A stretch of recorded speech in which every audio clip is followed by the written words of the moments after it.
시어머니가 저를 팔았다고 점쟁이가 방울을 흔들며 꺼낸 말에 정신이 나갈 뻔했습니다.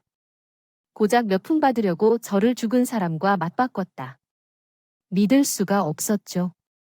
항상 차분한 목소리로 저를 다정하게 불러주시던 어머님의 실체가 드디어 드러나기 시작했는데요. 도대체 무슨 일이 있었던 거냐고요? 정말 저처럼 불쌍한 사람은 없을 겁니다. 그러니까 부디 제 이야기를 끝까지 들어주세요. 안녕하세요. 저는 목포에서 나고 자란 40대 여성입니다. 대학 시절 때부터 서울에서 지내기 시작해서 지금의 남편을 만나게 된 건데요. 남편이 제 첫사랑이자 첫 남자였죠. 첫 연애라서 그럴까요? 이만한 사람 없겠다는 생각이 들더군요. 남들처럼 놀림도 없이 하루 종일 공부하다 보니 어느새 결혼할 나이가 됐습니다. 그랬더니 남편이 제게 결혼하자는 거? 있죠. 우리 교수 되려는 목표도 같고 연구하는 것도 비슷한데 결혼해서 같이 노력해보자. 우리처럼 서로 잘 알고 비슷한 사람이 어디 있겠어? 나는 당신 아니면 안 될 것 같아. 저도 남편이 아니면 안 될 것 같았죠. 공부밖에 모르는 저를 아무도 안 만나줄 것 같았는데요. 그만큼 대학원에서 공부만 하고 연구만 했거든요. 이러다 노처녀로 남는 남편이랑 결혼해서 교수 부부가 되려는 꿈을 가졌죠. 결국 지금의 남편과 결혼의 꼬리에 7살짜리 아들도 키우게 됐는데요. 남들이 보면 교수라 그러고 똑똑한 부부라고 했지만 실상은 전혀 아니었습니다. 남편과 다르게 저는 현대판 노예나 다름 없었거든요. 아침 일찍 일어나서 대학원에 가기 전에 시댁을 싹 다 청소해놨죠. 아침 식사도 차려놓고 저는 불이 나게 먹고 나서야 대학원으로 출근했는데요. 남편은 퍼즐럭에 자다가 제가 차려놓은 아침을 먹고 같이 갔고요. 이럴 수밖에 없는 게 시어머니 수익으로 먹고 살았습니다. 어머님이 장례식장을 운영하고 계시는데 꽤 벌이가 됐거든요.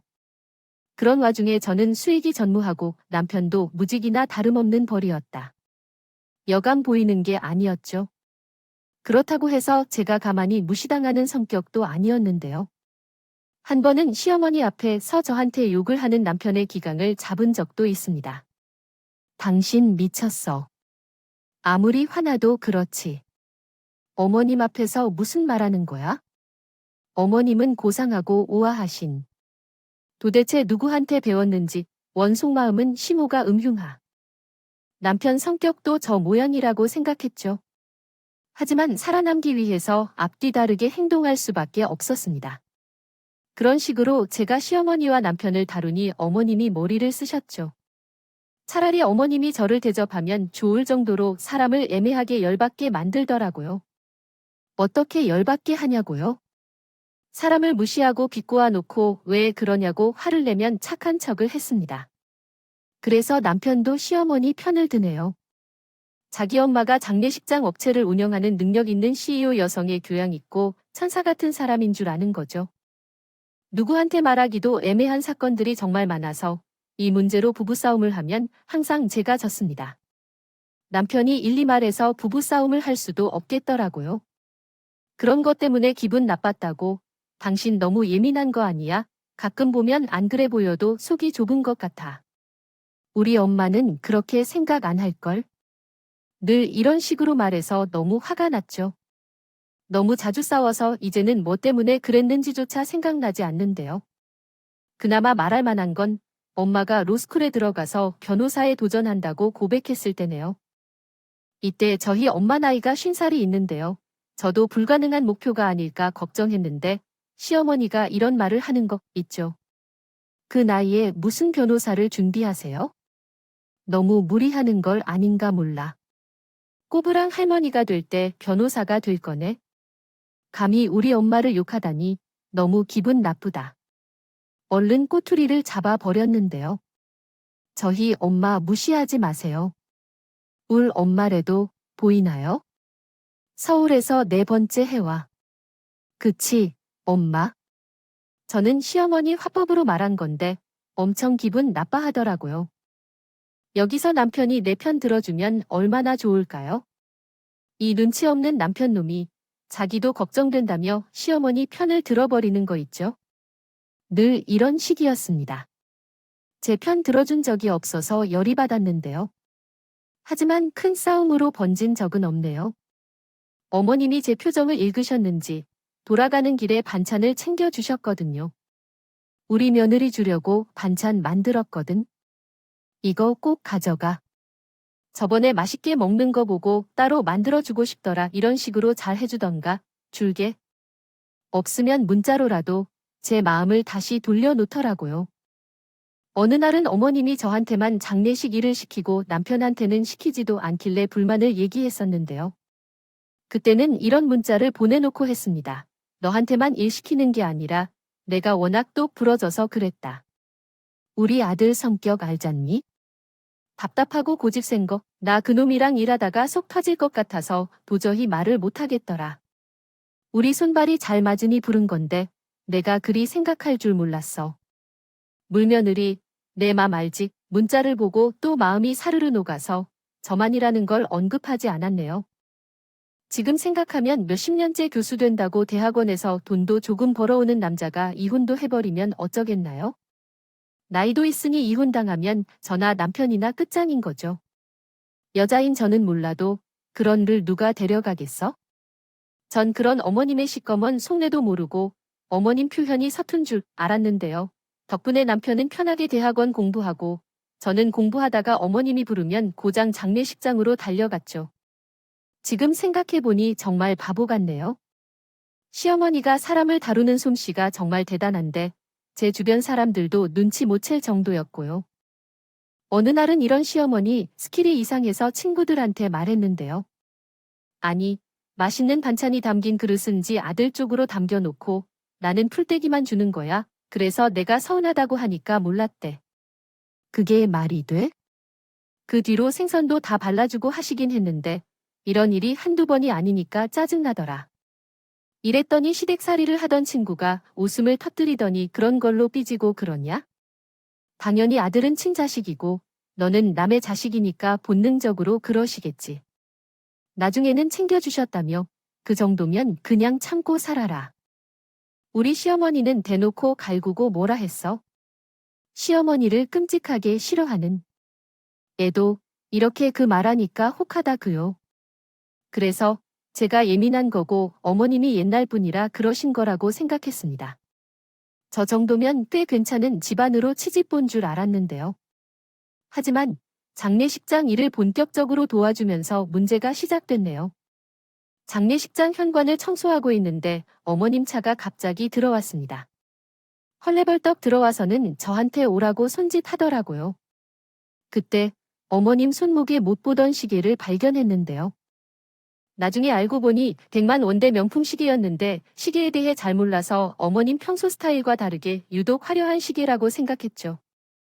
제가 시계의 한 눈판 사이 어머님이 갑자기 제 머리카락 쪽으로 손을 뻗으시고 아이고 이게 뭐야? 뭘 묻히고 있어? 이리 와봐라. 내가 떼줄게 이러면서 제 머리카락을 싹둑 잘라 했습니다. 내쉬더니 이 자르거나 거칠게 한 게 아니고 6가닥 정도 잘라서 돌돌 말더니 주머니에 넣으셨는데 그걸 왜 챙기냐고 물어봤는데 어머님이 이런 말씀을 하시더군요. 장례식장에서 일하는 사람들은 다 이래야 해. 너 요즘 악몽 자주 꿀지 않니? 잡기술이 안 붙으려면 한 번씩 해주어야 좋은 거다. 악몽 같은 건 꾼 적이 없는데 갑자기 왜 이러시는 걸까요? 처음에는 의심됐다. 그런가 보다 했죠. 평소에 문지방 밟지 마라. 초하루 날의 행동거지 조심해라. 이런 잔소리를 자주 하셨거든요. 그렇게 그날 장례식장 청소를 돕고 돌아와서 집에서 잠을 정했는데 원래 꿈을 잘 안 꾸는데 이상한 느낌이 들었습니다. 눈은 떠지는데 몸이 안 움직여지고 그래서 이거 가위다 싶었는데요.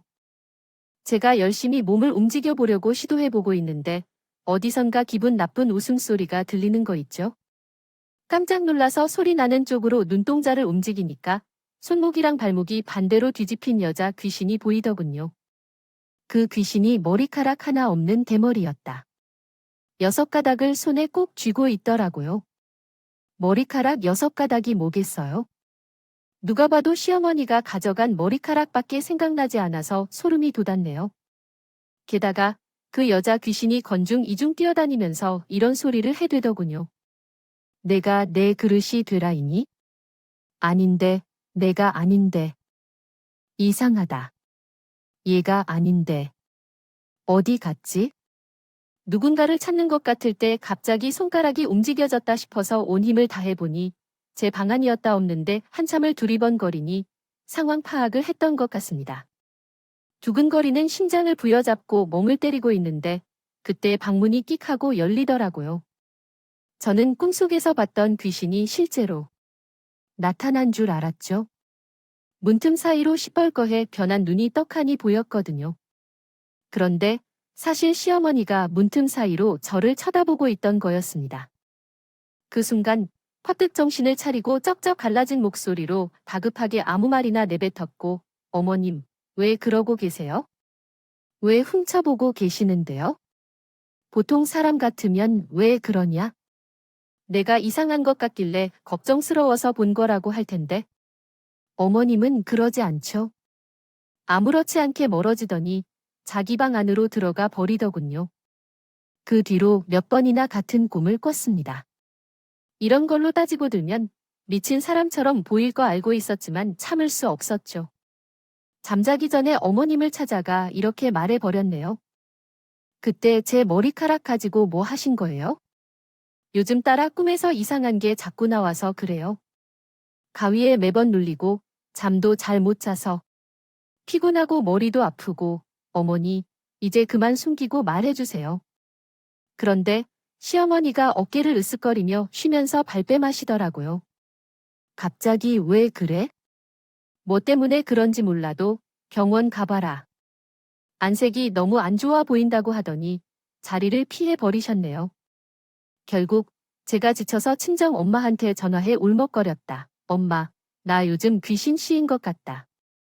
자꾸 같은 꿈을 꾸는데 미쳐버릴 것 같아. 오늘 엄마 집에서 자면 안 될까? 엄마랑 같이 자면 가위 안 눌릴 것 같아. 제발 친정집에서 자고 싶다고 사정하니 그 엄마가 일단 오라고 했습니다. 얼른 짐을 싸들고 가서 엄마한테 그동안 있었던 일을 다 털어놓았는데요. 엄마가 누군가한테 전화를 해보더니 내일 어디 좀 가자는 것이었습니다. 불행히도 그날도 그 꿈을 꾸는 바람에 엄마가 하자는 대로 해야겠더라고요. 그래서 다음날 엄마를 따라 어디론가 갔죠. 엄마가 절 데리고 간 곳은 하얀색, 노란색, 빨간색 깃발이 있는 곳이더군요. 그 근처에 점쟁이가 살고 있었죠. 저를 보자마자 방울을 마구 흔들고 쌀을 뿌리더니 저를 무섭게 노려보며 말했는데요. 잡기가 들린 딸이 있는데 신내림만 받으려고 용을 쓰고 있구먼. 너 그 할매한테 머리카락 줬지? 너랑 딸을 맛 바꾸려고 한 거야? 그 잡기, 그 딸 대신 널 줘버린 거라고. 그래서 잡기가 찾아온 거였다니. 시어머니 손목에 있던 명품 시계와 갑자기 뜯어간 머리카락이 영화 필름처럼 지나가더군요. 아무리 미워도 한 가족이고 아들레이와 와이프인데 어떻게 그럴 수 있을까요? 믿을 수 없어서 몇 번이나 되물었던 것 같네요. 시어머니가 저를 팔았다고 제 물음에 점쟁이가 방울을 들며 꺼낸 말에 정신이 나갈 뻔했네요. 돈이라면 아들 빼고 다 8년이네. 특히 아들내미 키우려고 나라도 팔아먹으려야 고작 몇 푼 받으려고 저를 죽은 사람과 맞바꿨다. 거짓말 같더라고요. 항상 차분한 목소리로 저를 다정하게 불러주시던 어머님의 실체가 이런 거였나 싶었죠. 하지만 점쟁이 말이 과학적인 것 아니고 증거가 있는 것도 아니었습니다. 누가 들으면 제가 오히려 미친 사람 취급받을게 분명해. 화가 치밀어 올랐지만 어머님 앞에서 연기하려고 마음 먹었네요. 그 마음 그대로 시댁에 가자마자 어머님께 웃으며 말해봤는데요. 어머님, 군 말이죠. 제가 점쟁이를 찾아가 봤는데 글쎄 시어머니가 제 말을 끊고 이 말을 하는 거 있죠? 또 머리카락 얘기냐 걱정돼서 가져갔는데 시어머니한테 버릇없이 자꾸 그럴래? 그놈의 머리카락으로 뭘 할 수 있다고 그래? 안 그래도 내가 기가 약해져서 그런 것 같길래 한약 지어왔다. 이것 먹고 얼른. 기운내 이러면서 약을 먹이 시길래 독이라도 탔나 걱정했죠. 어머님이 같이 먹으려고 지어왔다며 보란듯이 약을 쭉 들이키더니 저에게 약 있으니까 한 번에 다 먹으라고 하더군요. 시어머니가 먹었으니 안심하고 먹었는데 나중에 생각해보니 절 괴롭히고 비곤 다음 해주는 반찬과 같은 거였네요. 정말 야속하게도 저를 위한 게 아니라 나쁜 시어머니가 되고 싶지 않아서 사오신 거였죠. 이 사건은 물증은 없고 막 있으니 더 이상 캐려고 들 수도 없었는데요. 어떻게든 시어머니의 본성을 밝혀내려던 때였습니다. 드디어 물증이 생긴 날이었죠. 이번에도 장례식장이 풀로 차서 일손을 도우러 갔을 때 일어난 일인데요. 누가 소리를 지르길래 서둘러 장례식장 안으로 들어가 봤더니 상줄이 싸우고 있더라고요. 지금 앉아있는 분들 가시면 우리 손님 안 치겠다고 했잖아. 앞집 상주 한 분이 이렇게 소리 지르니까 반대쪽 상주 한 분이 더 큰 목소리로 고함을 질러대는 거 있죠. 우리 자리인데 왜 안 치는데? 우리는 뭐 손님 없어. 결국 대질그지 하고 있길래 서둘러 싸움을 말리며 무슨 일이냐고 물어봤는데 하는 말을 잘 들어보니까 앞집 상주 쪽으로 손님이 많이 와서 다른 상주 쪽으로 손님들을 앉힌 것 같더군요. 시간이 지나 이쪽 상주에도 손님이 많아져서 비켜달라고 했나 봅니다. 이때 앞집 상주가 이런 말을 했다는 거 있죠. 손님 받는 규모도 작은 집안인 것 같은데 같이 좀 쓰자. 당연히 이 말을 듣고 열이 받은 상주가 거친 말투로 맞받아치더라고요. 우리도 지금 손님 밀리는 거 안 보여? 원래 우리 자리 찾겠다는데 웬 규모 타령이야. 그런데 앞집 상주가 주지 않고 망언을 퍼부었죠. 우리는 오는 손님의 질이 틀려. 상의 질이 틀리다. 이 말이야. 결국 둘 사이에 욕설이 오가기 시작해. 난리가 났는데요. 여자인 제가 말리려고 해도 말려지고 않아서 싸움으로 번지더군요. 앞집 집안 남자들이 싹 다 나오고 반대쪽 집안 남자들도 우르르 나와서 살을 잡는 바람에 경찰을 불렀네요. 어머님은 아무리 찾아도 안 보이고 연락도 안 받으시더니 경찰이 오니까 나타나셨고 저한테 무슨 일이냐고 묻지 않고 바로 앞집 상주한테 가셔서 무슨 소리를 속닥거리고 저는 전부터 어머님이 싫고 의심돼서 계속 지켜보고 있었고요. 그런데 집 상주 사람이 시어머니한테 급하다 경찰들은 남자들이 치고받고 싸우는 걸 말리느라 못 보고 있었는데요. 이때 어머님이 저랑 눈이 마주치자마자 가까이 다가와 이리 말씀하시더군요. 내가 해결할 테니까 얼른 들어가라. 경찰 진술도 내가 해야 될 거다. 저한테 이 말 해놓고는 바로 경찰에게 가서 자기가 여기 주인이라며 목자도라고 이야기하는 거 있죠. 시어머니가 이러쿵저쿵 이야기하더니 아까 손님의 질이 다르다며 시비를 건 상주 대신 다른 남자가 경찰서로 불려가더라고요. 당연히 다른 상주가 그쪽이 아니라 다른 사람이라고 대꾸했는데요. 그때 어머님이 이런 말씀을 하셨죠. 아이고, 술 냄새야. 얼마나 마셨길래 사람을 다 헷갈려요. 다들 취한 것 같은데 적당히 하세요. 저도 장사하는 사람입니다. 장례 직장에서 이러면 다른 손님이 싫어해요. 실제로 마지막 날이라 그런지 사람들이 술에 좀 취해 있더라고요. 소중한 사람도 떠나보냈고 사람들도 오랜만에 모였다. 유독 술을 과하게 마셔서 사고를 치는 사람이 있긴 했거든요. 그럴 때마다 경찰을 불러서 경찰들도 취객이면 지겨워하더군요. 그런 신고가 많아서 그런지 경찰들도 단숨에 그 상주를 취객 취급해버렸죠. 그만큼 경찰들이 시어머니를 잘 알고 있어서 믿어버린 것도 있었는데요. 어머님이 하는 말을 의심하지 않고 바로 이리 말해버리더라고요. 장례식장에서도 이렇게 마셔버리는 사람이 어디 있습니까? 일단 서로 가시죠. 술 좀 깨 조사받읍시다. 상주가 아니라고 나 안 취했다고 해도 들어주지도 않더군요. 전 당연히 얼른 앞장서서 그 상주 편에 섰는데요. 그런데 어머님이 떡하니 막아 서더니 저를 끌어내며 이리 말하는 거 있죠. 얘가 왜 이런 일에 끼려고 그래? 아무것도 모르면서 나서지 마라. 억울한 마음에 제가 목격자라고 말하려고 했습니다. 이때 어머님이 제 옆구리를 꼬집으면서 이리 속삭이시는 교수 안 될 거니? 이런 일에 꼬였다가 인생 자체가 꼬이면 어쩌려고 그래? 시희가 너 생각해서 빼내 좋구먼. 눈치 없이 귀엽고 이럴래. 시어머니의 말발은 정말 대단했죠. 어머님을 의심했던 저도 순간 혹해서 멈칫하고 말았거든요. 경찰은 그 사이에 가보겠다고 꾸벅 인사를 하고 가 버렸고요. 어머님은 경찰이 가자 바로 돌변하더니 저를 한심하게 내려다 보더군요. 귀찮은 것 때문에 진땀 뺐다는 표정이었고 그 표정도 아주 잠시 동안만 있었고 곧바로 착한 시어머니로 견해 저를 토닥여 주시더라고요. 아이고 오늘 고생 많았다. 우리 교수님은 귀하신 분이라 이런 일 안 겪어야 하는 나 때문에 별일 다 당하네. 그치? 시어머니의 비고는 화법을 흘려들으며 저는 오직 모니터에 떠있는 상주명 바라봤습니다. 그리고 저도 수년간 어머님께 배워온 스킬을 발휘했죠. 어머님, 제가 오늘 한 사람 목 좀 해보고 싶었는데 죄송해요. 이렇게 늘 세지요? 집안에 마가 꼈나? 풍수지리적으로 여기가 안 좋은 것 같죠? 별을 다 보네요. 정말 이러면서? 공부만 하느라 세상 물정 잘 몰랐다며 슬쩍 나가는 척을 했는데요.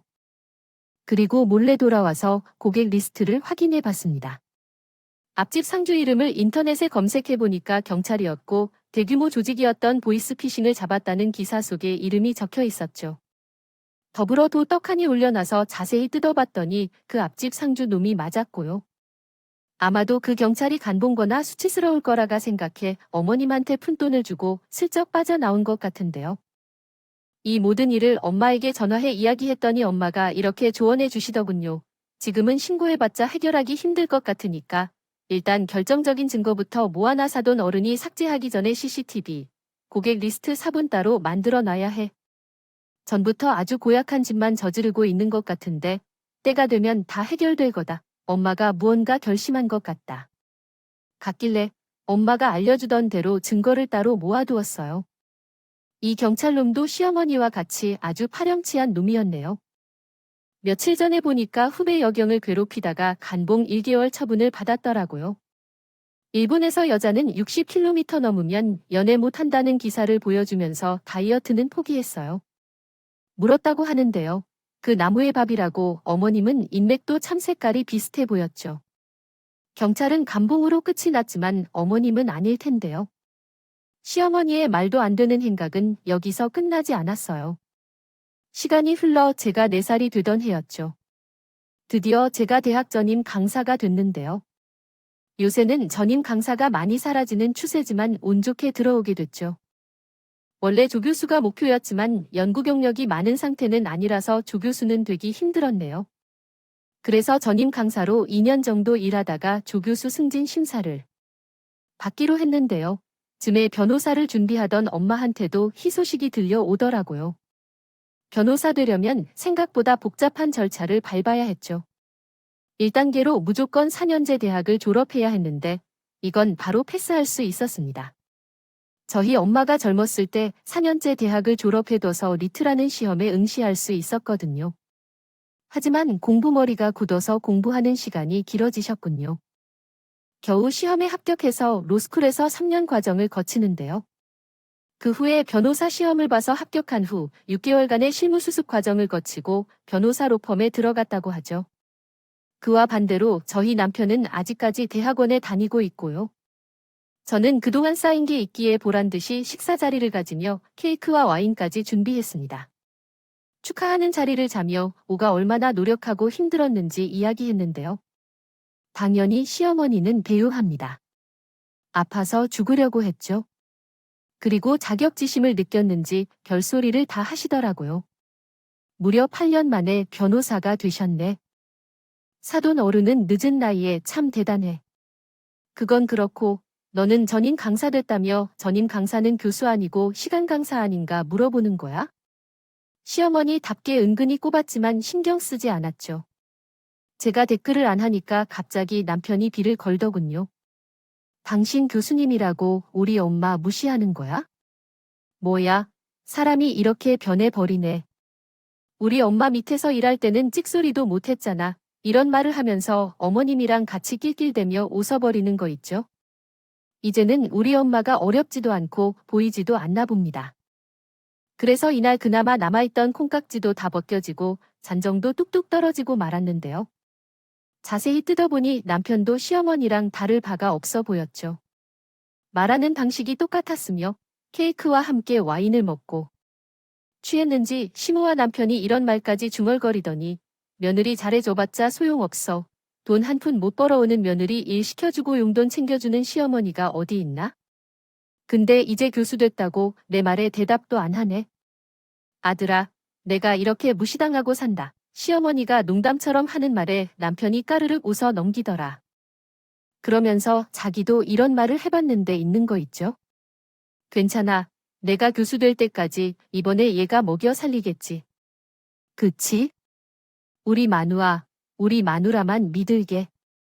돈 많이 벌어와. 이러더니 우리 엄마한테는 농담이라며 장난이라고 짓거요. 말투만 부드럽지. 그 안에 있는 알맹이는 자격지심 그 자체였던 거죠. 그동안 왜 저걸 모르고 있었을까? 한숨이 나올 정도였네요. 너무 어렸을 때 남편을 만난 탓일까요? 남편이 첫 남자고 첫사랑, 첫 연애라서 세상 물정을 몰랐던 것 같네요. 남편과 연애했을 때 제게 이런 말을 했거든요. 우리 교수 될 때까지 수익도 거의 없으니까 결혼하면 당신이 우리 엄마 많이 도와줘야 돼. 장례식장 일이 은근히 손이 많이 가서 힘들거든. 제가 만약 도와준다면 무슨 일을 할 거고 남편은 지금 무슨 일을 하고 있는지 물어봤는데요. 남편이 당연하게 자기가 하는 일은 없을 거라는 거 있죠.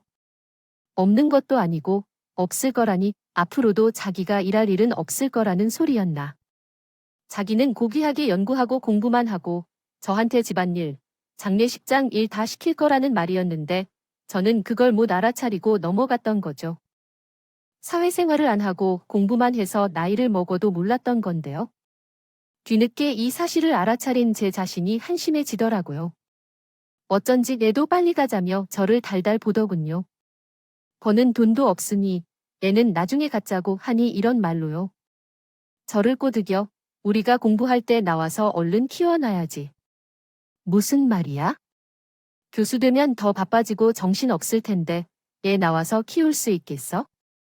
지금 우리 엄마도 돈 잘 벌고 몸도 건겐차시니 지금 나와서 도와달라고 하자. 딱 봐도 시어머니가 시킨 말인 것 같다. 어머님이 저한테 비슷한 말을 했었거든요.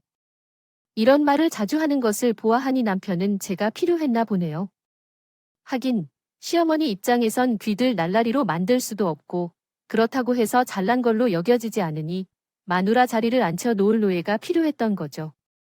밥 차려주고 집안일 해주고 장례식장까지 해주니 얼마나 좋았을까요? 그리고 제가 도망가지 못하게 아들이라는 족쇄를 만들어놨으니까 어머님과 남편이 만들어 놓은 함정에 퐁당 빠져버렸으니 어쩌나요? 그냥 참고 살아야죠. 이런 이유로 이혼할 수도 없으니 자리 잡으면 시댁에서 나와 살려고 했는데요. 그럼 한결 나아질 줄 알았거든요. 그런데 이제 막 일하게 됐는데 바로 자리 잡는 게 쉽지 않더라고요.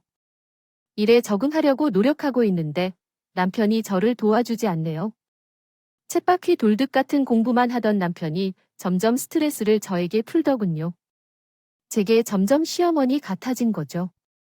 결국 남편이 보기 싫어져서 집에 안 가는 시간이 많아지더라고요.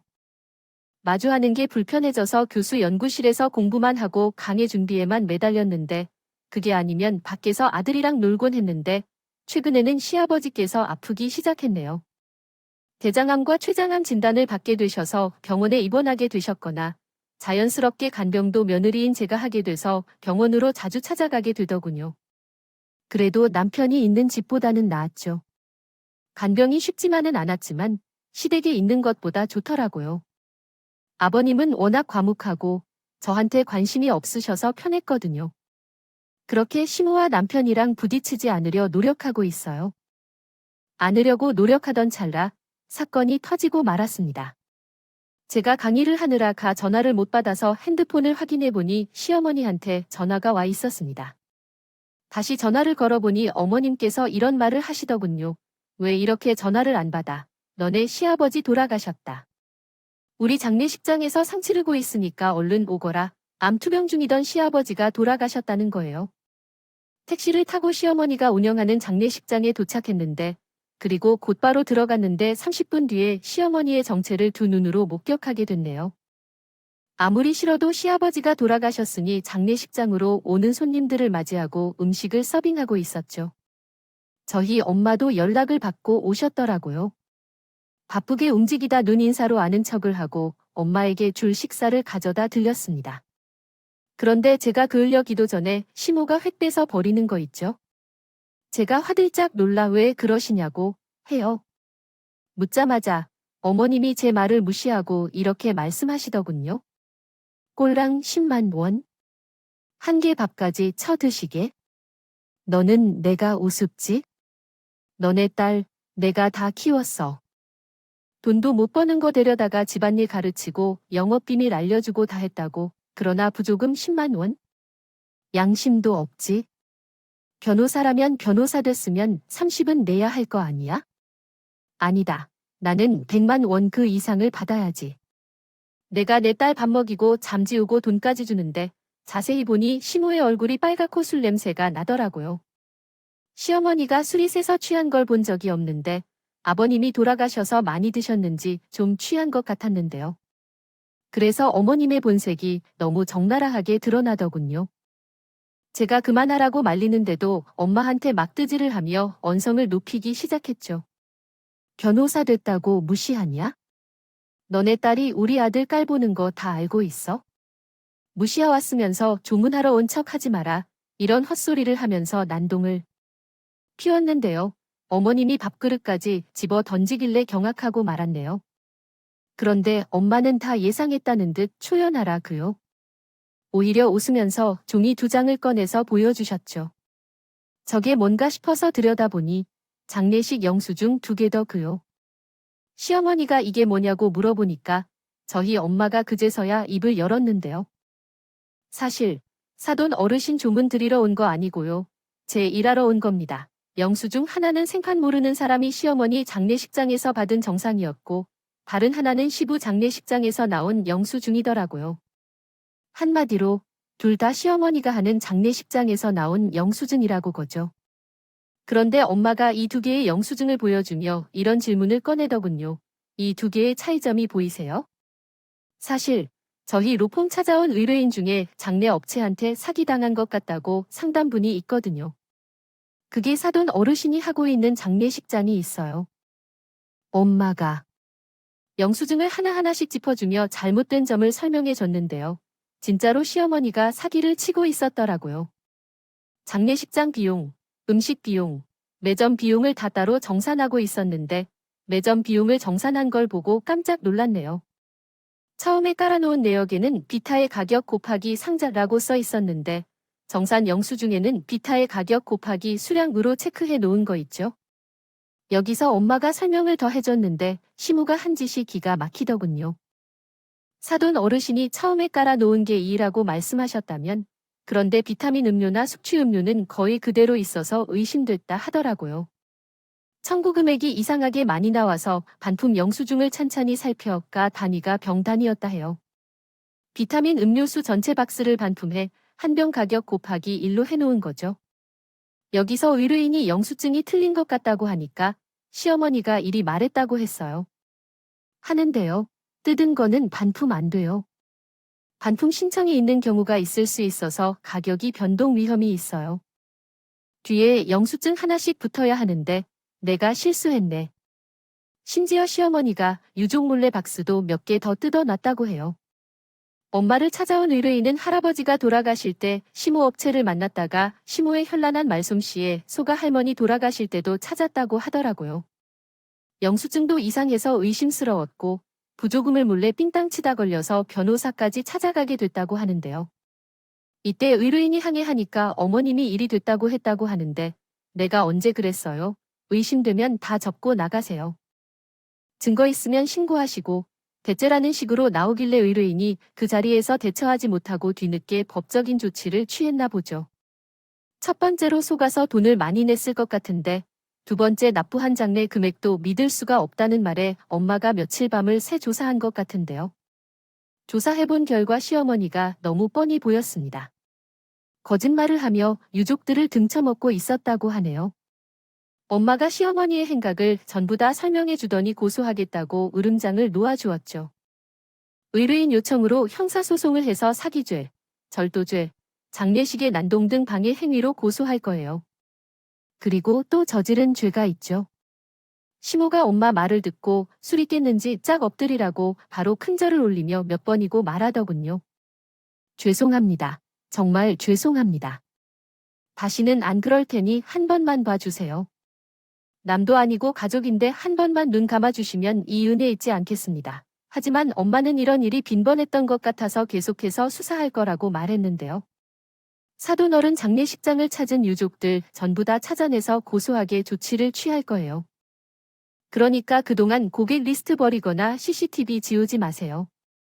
지우는 적도 전부 다 남는 거 알고 계시죠? 증거인멸했다가 걸리면 가중 처벌되니까 주의하세요. 엄마가 이리 말하고 저보고 장례식장을 나가자고 했죠. 그랬더니 시어머니가 달려와 급하게 봉투를 지어주며 사정하기 시작하더군요. 변호사님, 이거 들을 테니 저 호 좀 해주세요. 우리 아들 교수 되면 100배로 갚아드릴게요. 시모가 우리 엄마한테 지어준 건 부족은 봉투였다. 악의 이야기했죠. 우리 딸 사기꾼 집안에 있는 거 용납할 수 없으니까 이혼부터 시키세요. 이혼 도장 안 찍으면 안 그래도 법정 관리 더 많아지니까 도장 찍는 게 나을 거예요. 엄마가 일리 차갑게 나온 게 처음이라서 시모도 있더라고요. 그렇게 저는 엄마 차를 타고 친정으로 돌아왔는데요. 이번엔 남편이 친정으로 찾아와서 빌기 시작하는 거 있죠. 여보, 갑자기 이혼이라 무슨 말이야? 당신이 지금 오해하고 있는 거 아니야? 우리 엄마가 사기를 칠 리가 없잖아. 우리 아빠 돌아가셨는데 꼭 이래야 사람이 어떻게 그래? 나한테 문제가 있으면 나중에 이야기하면 되는 일이잖아. 이때까지는 남편이 모르고 있었을 거라고 생각하고 친절히 설명해줬죠. 그런데 제가 괜한 이야기를 했더라고요. 남편 표정이 점점 일그러지더니 저한테 폭언을 퍼붓더니 이건 음모야? 제대로 된 목격자도 없는데 이래도 돼? 아무리 그래도 당신 한 푼도 못 벌 때 부모처럼 도와주던 사람인데 이래도 되냐고. 당신 엄마가 그랬다고 생각해봐. 똑같이 이렇게 고소하고 고발해. 은 같아 은혜도 모르는 거 감히 부모 같은 사람한테 그런 짓을 해? 내가 얼마나 눈치밥 먹으면서 살아왔는데 부모 같은 사람이라니 양심도 없더군요. 내게 시어머니는 하나도 부모 같지 않았습니다. 그래서 저도 모르게 거친 말들이 쏟아져 나오고 말았네요. 목격자가 필요하다 이거지. 엄마한테 경찰이었던 상주한테 뒷돈 받은 것까지 전부 다 조사하라고 할까? 내가 바로 목격자라고 그든 나 증거도 있어. CCTV 고객 리스트까지 전부 다 가지고 있다고. 제가 순순히 나오지 않으니 남편도 슬슬 본색을 드러내며 우리 집안을 저주하더군요. 너희 집안은 그렇게 깨끗해. 내가 지켜볼 거야. 우리 엄마 말이 딱 맞았어. 별 볼 일 없는 집안인 주제에 깐깐하고 정의로운 척한다는 말이 딱 맞았다고. 이 말을 듣고 이미 다 알고 있었으면서 모른 척한 거냐고 물었는데 남편이 제가 질문을 하자마자 시어머니가 사기치며 장사하고 있다는 사실을 알고 있었고 전부 다 눈 감아주고 있다고 말해버렸습니다. 그래서 제가 핸드폰을 들어올리며 전부 다 녹음하고 있었다고 밝혔죠. 남편이 그제서야 정신을 차리고 싹싹 빌더그요.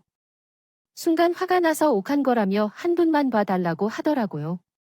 저는 남편이 그러든가 말든가 이혼 서류를 넘겼지만 도저히 사인을 해주지 않네요. 그냥 소송하라 말인 것 같아서 연락을 싹 끊었는데 남편이 제가 일하고 있는 대학교까지 찾아왔는데 미안하다고 빌어도 제가 무시하니까 이번엔 대자보까지 붙인 거 있죠. 대자보에는 미안하다는 장문에 글이 쓰여 있었습니다. 있더군요.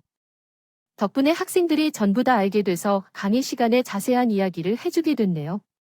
제가 해준 이야기가 인터넷에 올라와서 웬만한 젊은 사람들은 다 알게 됐습니다. 이런 상황에서 남편이 교수가 돼봤자 뭐 하나요? 운이 좋게 교수가 되더라도 금방 쫓겨날 게 분명하네요. 시모도 이런 상황을 눈치챘는지 교수 연구실로 찾아와 이렇게 말했어요. 내 인생은 이미 망쳤으니 아들까지 망치지 말아주라. 나 하나면 족하지 않아. 내가 사기친 군이 내가 다 뒤집었을 때 제발 우리 아들만큼은 살려줘. 또 저한테 빌려고 하길래 바로 말렸어요. 목포로 내려가서 친정 엄마한테 빌었는데 엄마가 받아주면 내가 받아주겠다고 했습니다. 그랬더니 어머니님이 벌떡 비굴하게 약속해달라고 간청하고 제가 고개를 끄덕이니 목포로 가려고 후다닥 터미널로 향하더니 달려가는 시모의 뒷모습을 보니 비웃음밖에 안 나왔죠. 우리 엄마가 변호사인데 범죄자를 받아주겠나 말도 안 되죠. 제 예상대로 엄마가 범죄자 집안은 절대 안 된다며 사과조차 받아주지 않더라고요. 제자들 특성상 하나를 봐주면 2개, 3개, 4개, 그 이상을 봐달라며 선을 넘는다고 하는데요. 진짜로 엄마 말이 맞는 것 같네요. 대학교 정문 앞에서 누군가 시위를 하고 있길래 가까이 가봤더니 시어머니와 남편이라고 저를 보자마자 다정하게 이름까지 불렀죠. 고은아, 나 억울하다. 난 사기친 적 없어. 이건 다 모함이야. 누군가 나한테 누명을 씌운 거야? 사실 우리 그이가 한 짓인데 난 아무것도 몰랐어. 자기가 죽을 것 같으니 돌아가신 시아버지 이름까지 팔아먹더군요. 게다가 한 번도 부른 적 없는 제 이름을 간절히 불러댔습니다. 늘 며느라, 얘, 애야 이런 식으로 절 부르길래 이름을 못 외우시나 했는데 말이죠. 하지만 제 이름은 간절할 때만 나오나 보네요. 그것도 모자라 목에건 판넬에 시아버지 이름을 적어두며 폭로한다는 문구까지 써 놓았더군요. 콧방귀를 끼며 모르는 척 지나가려고 했더니 이번엔 남편이 저를 붙잡아. 여보, 우리 아빠가 한 거 맞아. 우리 엄마 억울하게 범죄자 취급받는 거니까 다시 생각해주라. 장모님께 다시 한 번만 말해줘. 우리 말은 도저히 안 듣는데 당신 말은 들을 거 아야. 그래야 나도 교수일 할 수 있고 먹고 살 수 있지. 한 번만 부탁할게. 이번 일 잘 해결되면 당신이랑 이혼도 해줄 테니까 제발. 아주 뻔뻔하게 거짓말을 해대고 거래를 하려고 하니 어이가 없더라고요. 그래서 마지막으로 궁금했던 말들을 물었습니다. 억울하게 범죄자 취급받는 거라고 그럼 어머님 이것도 해명해보세요. 명품 시계 받아놓고 절 잡기한테 팔아넘긴 건 어떻게 되신 거예요? 그것도 억울하게 당한 건가요? 제가 이렇게 물었더니 어머님이 아무 말도 못 하더군요. 그래서 시모가 들 그랬던 것처럼 잔뜩 비고고 말았네요. 또 머리카락 가져가 보세요. 혹시 몰라요? 잡기 때문에 제가 정신이 나가서 어머님 집안 식구들 용서해 줄지 시어머니 당황스러워하느라 입도 뻗고 못하더니 제가 가고 나니 바락바락 소리를 지르더군요. 사과했으니 된 거 아니냐? 얼마나 사과해야 하냐고 역정을 내길래 무시하고 지나가 버렸는데요. 사과를 하더라도 안 받아주면 그만해야 하는 거 아닌가요? 제게 장난같이 하는 발언도 선을 쉽게 넘더니 사과하는 선도 정도를 모르는 듯 했죠. 시모와 남편을 끝까지 무시하고 있어서 현재 이혼 절차는 못 밟고 있고 소송으로 진행할 예정이네요. 덕분에 별거 상태라 지옥에서 해방된 기분이더라고요. 제가 잘 태어나서 엄마 덕을 똑똑히 본 것 같네요. 다시 시집갈 생각은 하지 말고 엄마한테 효도할 생각만 해야겠죠. 엄마가 좋은 사람이 있다며 소개받아 보라고 했지만 영 마음이 내키지 않더군요. 남편과 시댁이라 이제 지긋지긋 하거든요. 그래도 다른 사람은 다르지 않냐 하실 텐데요. 제 인생 좀 보세요. 어쩜 이렇게 파란만장한 인생이 있을까요? 한때 가족이었던 시모 집안이 평생 범죄자로 남게 됐으니까요. 저는 시간이 지나 조교수, 정교수가 될 거고 엄마는 유명한 변호사가 돼서 다른 사람들이 줄지어서 찾아오는 법률 사무소를 운영하게 되겠죠. 이런 좋은 때를 여야 외롭다고 똑같은 실수를 반복할 수는 없을 것 같네요. 여러분은 부디 저희 시어머니처럼 사람을 도구로 이용해 먹는 사람 만나지 말고 좋은 인연만 함께 하셨으면 좋겠네요.